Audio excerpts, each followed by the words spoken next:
Hello everyone, my name is Udisha and welcome back to my channel Unreal Study. Today we are covering Unit 5 Youth Culture, Influence of Media and Globalization from the book BPCG 172 Youth, Gender and Identity. If you have not watched Unit 4 yet, the link is in the description below. Do check it out.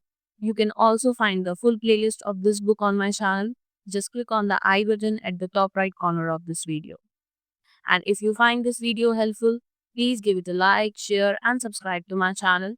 You can also find the PDF notes of this unit on my Telegram channel. The link is in the description. So without any further delay, let's get started. तो आज हम start कर रहे हैं unit 5 youth culture influence of media and globalisation. Youth culture का मतलब है young generation का अपना एक लाइफस्टाइल, अपनी सोच, अपने values, dressing style, music taste, behaviour, सब कुछ जो उनको एक अलग आइडेंटिटी देता है। मीडिया यानी कि टीवी, इंटरनेट, सोशल मीडिया और ग्लोबलाइजेशन यानी वर्ल्ड का एक दूसरे से कनेक्ट होना। इनका यूथ पे क्या इफेक्ट पड़ता है ये हम इस यूनिट में समझेंगे। तो इस यूनिट में हम देखेंगे यूथ कल्चर क्या होती है, इसके फीचर्स क्या हैं, कैसे ग्लोबलाइजेशन और मीडिया यूथ की आइडेंटिटी को शेप करते हैं। तो चलिए सबसे पहले देख लेते हैं इंट्रोडक्शन। यूथ एक अलग सोशल ग्रुप तब बनकर बाहर आया जब सोसाइटी में इंडस्ट्रियलाइजेशन आई, यानी कि फैक्ट्रीज, मॉडर्न जॉब्स, एजुकेशन का इम्पोर्टेंस बढ़ने लगा। तब यूथ एक अलग सोशल ग्रुप बनकर सामने आया। जब ज्यादा लोग कॉलेज जाने लगे तो स्कूल और जॉब के बीच का जो फेस है उसे हमने बोला यूथ। जब एक ही एज के लोग एक जैसी सिचुएशन फेस करते हैं तो उनमें एक जनरेशनल आइडेंटिटी डेवलप होती है, जैसे एक ही जमाने के होने का जो कहते हैं हम फील आता है उनके बीच में। आज की यूथ की आइडेंटिटी को मीडिया और ग्लोबलाइजेशन काफी डीपली इम्पैक्ट करता है।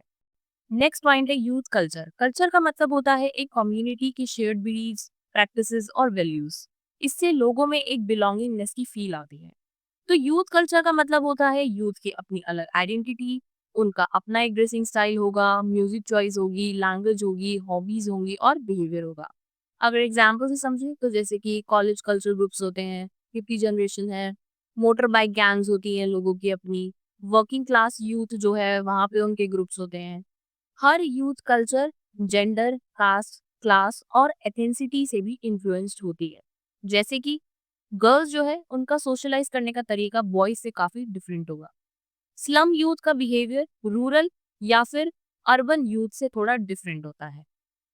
अब एरिक्सन की थ्योरी कहती है कि यूथ एक साइकोलॉजिकल कॉन्फ्लिक्ट फेस करते हैं जिसे हम बोलते हैं आइडेंटिटी वर्सेस रोल कंफ्यूजन।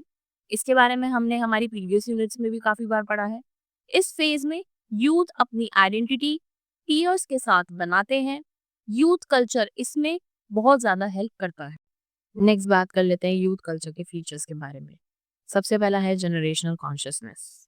हर जनरेशन की यूथ अलग सिचुएशन फेस करते हैं जिससे उनमें एक अलग आइडेंटिटी बनती है।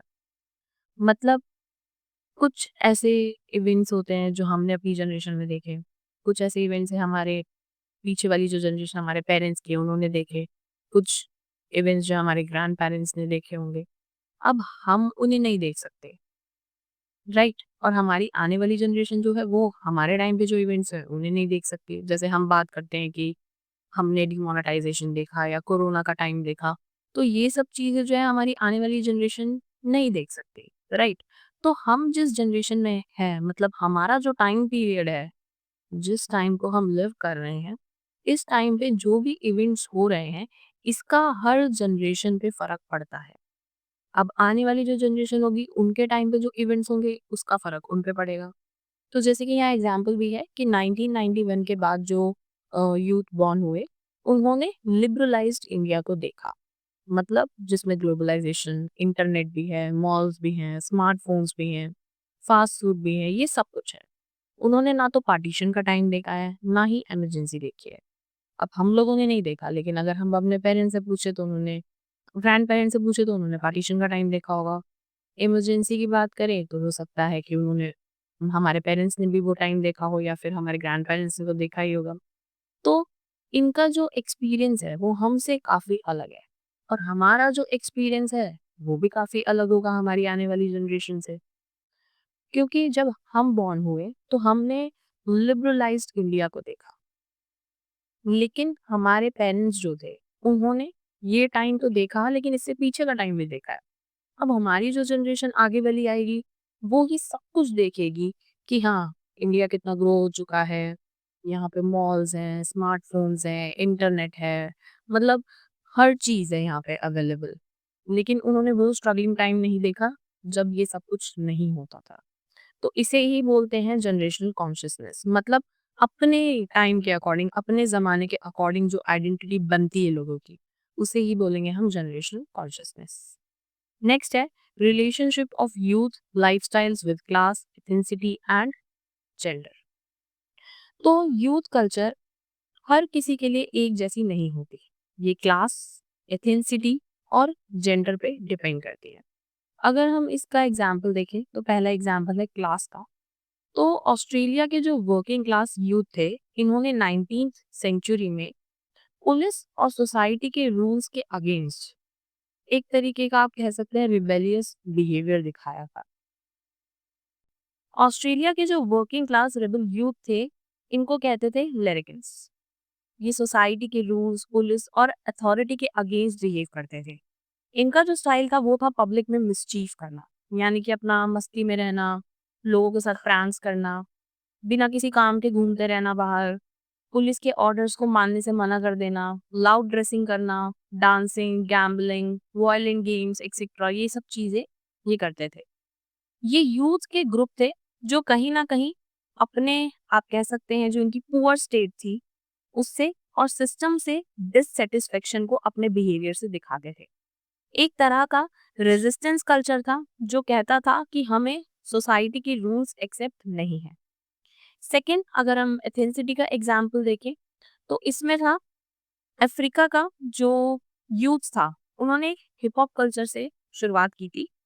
तो इसमें वो क्या करते थे, बेसिकली हिप हॉप कल्चर एक पोएटिक म्यूजिकल मूवमेंट है जो अफ्रीकन अमेरिकन यूथ ने स्टार्ट किया था, specially in USA, as a response to racism and discrimination. मतलब उनके साथ जो रेसिज्म की वजह से डिस्क्रिमिनेशन हो रहा था और उन्हें बहुत फेस करना पड़ता था रेसिज्म वगैरह, इसकी वजह से उन्होंने हिप हॉप कल्चर के थ्रू अपना जो गुस्सा था, अपना जो प्रोटेस्ट था वो दिखाया था। इनका जो एलिमेंट थे वो क्या था, सबसे पहले रैप म्यूजिक। जैसे कि आपने यहाँ पे भी देखा होगा इंडिया में कि हमें अपनी सोसाइटी के बारे में कुछ गलत अगर हम दिखाना चाहते हैं तो लोग क्या करते हैं, म्यूजिक में दिखाते हैं, रैप म्यूजिक में दिखाते हैं। बहुत रैपर्स हैं यहाँ पे भी जिन्होंने सोसाइटी में अगर कुछ गलत हो रहा है, किसी के साथ डिस्क्रिमिनेशन हो रहा है, तो अपनी रैपिंग में दिखाया है। ये लोग स्ट्रीट डांस करते थे, राइट, मतलब स्ट्रीट डांस करते थे और एक तरीके का मैसेज देते थे। उसके बाद ग्रेफिटी, यानी कि वॉल्स पे पेंटिंग बनाते थे और एक तरीके से डीजे वगैरह का यूज करके भी, जिसमें म्यूजिक मिक्सिंग होती है, वो सब करके भी ये अपना बिहेवियर जो था वो शो करते थे। इनका जो एम था वो था अपने पेन को, स्ट्रगल को और आइडेंटिटी को एक्सप्रेस करना। ये एक रेजिस्टेंस टूल बन गया उन यूथ के लिए जिनके पास मेन स्ट्रीम मीडिया में वॉइस नहीं थी। नेक्स्ट, अगर जेंडर का एग्जांपल देखें तो आपने देखा होगा जो मोटरसाइकिल गैंग्स होती है, मतलब जो बाइक्स वगैरह लेके निकल जाते हैं, वहाँ पे क्या होता है, वहाँ पे जो बॉयज हैं वो अपनी मस्कुलिनिटी दिखाते हैं, लेकिन वहाँ पे जो गर्ल्स हैं उनका रोल ज्यादा नहीं होता, उन्हें उस पार्टिसिपेशन में नहीं लिया जाता, उन्हें साइडलाइन कर दिया जाता है। तो आपने देखा होगा या नोटिस किया होगा कि किसी किसी एरिया का जो फैशन है और जो बोलने का स्टाइल है या फिर हैंग आउट करने का जो तरीका है वो काफी अलग होता है। यही उस यूथ कल्चर का पार्ट है जो उनके सोशल बैकग्राउंड से बनता है। नेक्स्ट पॉइंट है काउंटर कल्चर।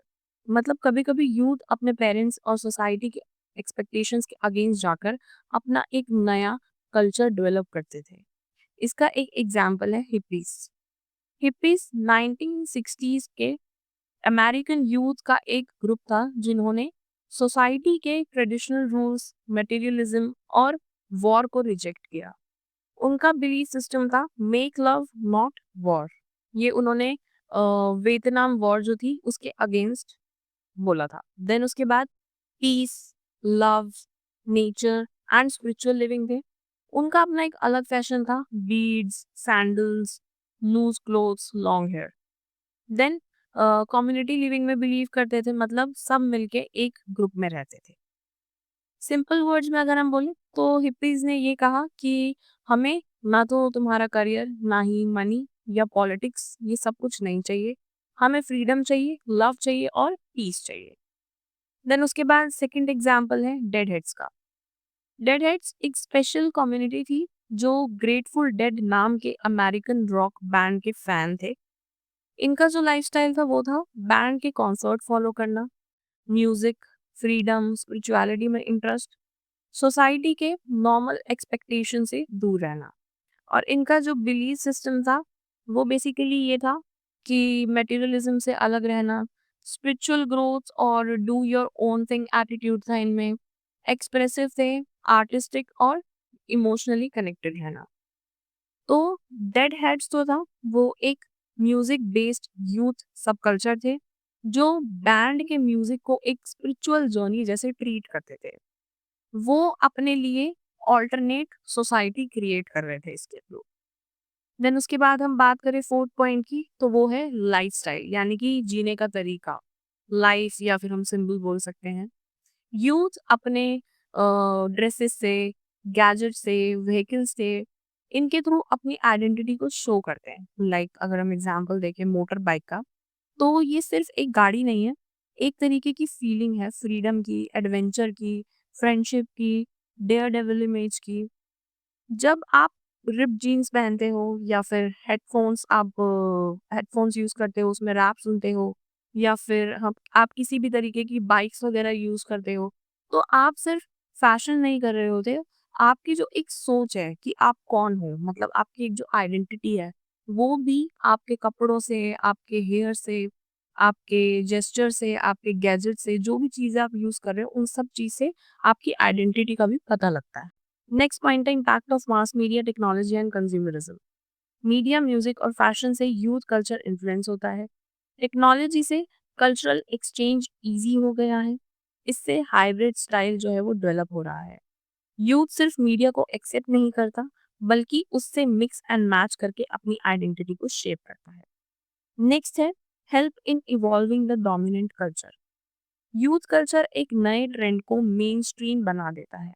अगर हम एग्जाम्पल से देखें तो आज के जो साइबर पंक्स है, रेवर्स हैं या फिर जो ऑनलाइन गेमर्स हैं, एक न्यू वर्चुअल आइडेंटिटी बना रहे हैं।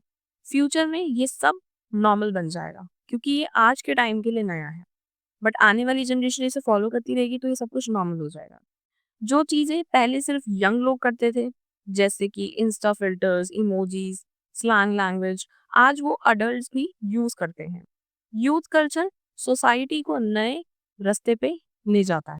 नेक्स्ट बात करते हैं कंज्यूमरिज्म, यूथ और ग्लोबलाइजेशन की। ग्लोबलाइजेशन का मतलब होता है जब वर्ल्ड में सब एक दूसरे से कनेक्टेड हो, जैसे कि कंट्रीज जो हैं वो आपस में इंटरकनेक्टेड और इंटरडिपेंडेंट होती हैं, मतलब अपने ट्रेड्स के थ्रू अपना ट्रेड बढ़ाती हैं, कम्युनिकेशन के थ्रू या फिर कल्चरल एक्सचेंज के थ्रू। और ये आज के टाइम में हमें इसका इफेक्ट हर जगह देखने को मिलता है, जैसे कि फैशन में हम देखें कि बाहर के ब्रांड्स हैं वो भी आ गए हैं इंडिया में। म्यूजिक में भी हम देखते हैं जो बाहर का स्टाइल है, अगर किसी का म्यूजिक स्टाइल है वो भी हर जगह सुना जाता है। फूड में भी हम देखते हैं जो आउटलेट्स हैं बाहर के वो इंडिया में भी खुल गए हैं। एंटरटेनमेंट फील्ड में भी है। अगर हम कुछ एग्जाम्पल देखें तो जैसे कि चाइना में मैकडोनल्ड्स जो है वो पॉपुलर है, और हिप हॉप म्यूजिक जो है वो दुनिया भर में हम देख रहे हैं कि सुना जा रहा है। और इंडिया में आप देखोगे कि इंडो वेस्टर्न फैशन का भी टाइम है जिसमें हम कुर्ती के साथ जीन्स वगैरह पहनते हैं, तो ये सब चीजें काफी कॉमन हो गई हैं। यूथ जो है वो सबसे पहले न्यू ट्रेंड्स को अडॉप्ट करते हैं, चाहे फिर वो न्यू क्लोथ्स हो, न्यू फूड चेन हो या फिर न्यू एप्स हो, ये सब चीजें उन्हें ट्राई करना पसंद होता है। लेकिन ग्लोबलाइजेशन का मतलब सिर्फ ये नहीं है कि सब एक जैसे हो गए हैं, जिसे हम बोलेंगे होमोजेनाइजेशन। जो लोकल कल्चर है वो भी ग्लोबल ट्रेंड्स को अपने तरीके से अडॉप्ट करते हैं। अगर हम इसका एग्जांपल समझे तो जैसे कि केएफसी है, डोमिनोज, तो केएफसी, डोमिनोज जैसे ग्लोबल फूड ब्रांड्स ने अपने मेन्यू को इंडियनाइज किया है। अगर आप देखोगे इनके मेन्यू में आपको वो इंडियन टच मिलेगा, जैसे कि हम अगर डोमिनोज का देखें तो वो पनीर पिज्जा, ये सब चीजें लॉन्च करते हैं। देन उसके बाद अगर हम डांस की बात करें तो भांगड़ा पॉप है। इसमें क्या है, पंजाबी फोक और वेस्टर्न म्यूजिक का फ्यूजन हमें देखने को मिलता है। तो यूथ में ये सब चीजें काफी पॉपुलर है। ग्लोबल कल्चर और इंडियन कल्चर मिलकर एक न्यू मिक्स स्टाइल बना रहे हैं। यूथ उस मिक्स को एंजॉय भी करते हैं और नए तरीके से एक्सप्रेस भी करते हो। नेक्स्ट पॉइंट है Blum's 3 strategies to deal with globalization. Douglas V Blum ये प्रोफेसर हैं पॉलिटिकल साइंस के। इन्होंने 3 स्ट्रैटेजीज जो है वो सजेस्ट करी ग्लोबलाइजेशन से डील करने के लिए। ग्लोबलाइजेशन का इम्पैक्ट हर सोसाइटी पे अलग होता है। ब्लम कहते हैं कि सोसाइटीज ग्लोबलाइजेशन से डील करने के लिए इन 3 तरीकों को अपना सकती है। सबसे पहले है एब्जॉर्प्शन। ये तब होता है जब लोग ग्लोबल ट्रेंड्स को बिना सोचे समझे एक्सेप्ट कर लेते हैं। जैसे किसी भी वेस्टर्न फैशन को या फिर फूड को या फिर हैबिट को ब्लाइंडली फॉलो कर लेना विदाउट थिंकिंग कि वो हमारे कल्चर के लिए सही है या फिर नहीं। जैसे कि हम देखें कि हर चीज़ को मॉडर्न कह के एक्सेप्ट कर लेना, चाहे फिर वो हमारे वैल्यूज़ के साथ मैच करे ना करे। तो इसे बोलेंगे हम एब्जॉर्प्शन। सेकंड है रिजेक्शन। इसमें लोग ग्लोबलाइजेशन को एक थ्रेट मानते हैं अपनी आइडेंटिटी के लिए। तो वो उसे रिजेक्ट कर देते हैं या उसके अगेंस्ट प्रोटेस्ट करते हैं। इसका एक एग्जाम्पल है जैसे कि आपने देखा होगा इंडिया में कि बजरंग दल है, वो वैलेंटाइंस डे को अपोज करते हैं। क्यों? क्योंकि उनका कहना है कि ये वेस्टर्न कॉन्सेप्ट है और ये हमारे इंडियन कल्चर को स्पॉइल करता है। उसके बाद थर्ड इन्होंने बोला असर्शन। ये एक बैलेंस्ड अप्रोच है जहां लोग अपनी लोकल आइडेंटिटी को संभालते हुए ग्लोबल कल्चर को अडॉप्ट करते हैं। मतलब हम मॉडर्न भी बनते हैं लेकिन अपने कल्चरल वैल्यूज को भी नहीं छोड़ते। जैसे कि हमने एग्जाम्पल देखा तो इंडो वेस्टर्न फैशन की बात करी थी हमने। ये थोड़ा सा इंडियनाइज्ड है, राइट? और इसमें हमें इंडियन आउटफिट और वेस्टर्न आउटफिट इन दोनों का फ्यूजन देखने को मिलता है। और हमने बात करी जैसे कि डोमिनोज, केएफसी या फिर पिज्जा हट में हम लोग देख रहे हैं कि वो लोग भी अपने मेन्यू को थोड़ा इंडियनाइज कर रहे हैं। तो ये हुआ असर्शन का एग्जाम्पल। अगर अभी तक आपको ये वीडियो हेल्पफुल लगी है तो प्लीज वीडियो को लाइक करें, चैनल को सब्सक्राइब करें और शेयर करें अपने फ्रेंड्स के साथ। अब बात करते हैं media and its impact on youth. अब हम बात कर रहे हैं यूथ की लाइफ में मीडिया का क्या रोल है और इसका उनके ऊपर क्या इम्पैक्ट पड़ता है। तो सबसे पहले देखते हैं टाइप्स ऑफ मीडिया। मीडिया कितने टाइप्स का है? 3 टाइप्स की मीडिया है यहाँ पे। Print media, electronic, digital. Print media में आपका आ जाता है newspaper, magazine, books. Electronic media में टीवी, रेडियो, मूवीज। और डिजिटल मीडिया में आपका internet, social media, mobile apps, YouTube etcetera. तो अब बात करते हैं यूथ एंड मीडिया की। आज का जो यूथ है इन्हें कहा जाता है नेट जनरेशन या फिर डिजिटल नेटिव्स। क्यों? क्योंकि इन्होंने बचपन से ही गैजेट्स यूज करना स्टार्ट कर दिया है जैसे कि phone, tablet and online games, YouTube, Instagram. ये सब उनकी डेली लाइफ का एक पार्ट बन चुका है। उसके बाद एक टर्म यहाँ यूज हुई है बेडरूम कल्चर। इसका मतलब ये है कि आज का जो यूथ है अपने रूम में ही मीडिया कंज्यूम करता है और बिना किसी पेरेंटल सुपरविजन के। मतलब उनके पेरेंट्स को नहीं पता होता वो मीडिया पे क्या देख रहे हैं। देन उसके बाद है मीडिया का क्या रोल है। अगर हम बहुत ही इंपॉर्टेंट रोल की बात करें तो सबसे पहले ये हमें किसी से भी कनेक्ट कर देता है, लाइक फ्रेंड्स के साथ, रिलेटिव्स के साथ। तो व्हाट्सएप, स्नैपचैट, इंस्टाग्राम के थ्रू वो कॉन्स्टेंटली हम अपने दोस्तों से या फिर अपने रिलेटिव से या किसी से भी उनसे टच में रहते हैं। उन्हें एक वर्चुअल को प्रेजेंस का फील होता है जैसे कि वो साथ ही हैं, इवन अगर वो फिजिकल डिस्टेंस पे भी हो। उसके बाद बात करते हैं वर्चुअल आइडेंटिटी बनाने के बारे में। यूथ जो है वो सोशल मीडिया पे अपने प्रोफाइल्स के थ्रू अपनी आइडेंटिटी बनाते हैं। जैसे हमारी भी बहुत जगह पे इंस्टा, फेसबुक, बाकी भी जो भी प्लेटफॉर्म है वहाँ पे हमारी आईडीज होती हैं। तो कभी कभी वो अपने रियल सेल्फ से अलग एक वर्चुअल सेल्फ क्रिएट करते हैं जो उनके इनर सेल्फ को एक्सप्रेस करता है। जैसे कि लोग होते हैं वो एक आईडी अपनी ऐसी रखते हैं जो पर्सनल हो, एक आईडी ऐसी है वो रखते हैं जो पब्लिक हो, जिसमें वो हो सकता है कि किसी भी अपने आर्ट को या फिर कोई भी उनमें टैलेंट हो उस चीज को भी वो वहां पे एक्सप्रेस करें या फिर अपने इनर सेल्फ को किसी भी तरीके से प्लेटफॉर्म पे एक्सप्रेस करते हैं। तो हम वर्चुअली अपनी आइडेंटिटी बनाते हैं। लेकिन अगर वर्चुअल और रियल आइडेंटिटी में ज्यादा गैप हो जाता है तो कंफ्यूजन और मेंटल स्ट्रेस भी हो सकता है। नेक्स्ट पॉइंट है यूजर जनरेटेड कंटेंट। आज का जो यूथ है वो सिर्फ सोशल मीडिया से कंटेंट कंज्यूम ही नहीं कर रहा है, वो क्रिएटर भी है। ब्लॉग्स लिखते हैं लोग, रील्स और व्लॉग्स बनाते हैं। मैं भी यहाँ पे जैसे यूट्यूब के थ्रू आपको पढ़ा रही हूँ तो हम भी ये कंटेंट जो है यहाँ पे क्रिएट कर रहे हैं। म्यूजिक, फोटोज या फिर वीडियोस इन सबको पोस्ट करते हैं। इससे उन्हें एक एम्पावरमेंट मिलता है। वो अपने थॉट्स को या फिर अपने टैलेंट्स को और आइडेंटिटी को दुनिया के सामने ला पाते हैं। देन उसके बाद है कॉग्निटिव इम्पैक्ट। मीडिया का इफेक्ट जो है वो यूथ के सोचने, सीखने और बात करने के स्टाइल पर भी पड़ता है। यूथ जो है वो मल्टीटास्किंग करते हैं।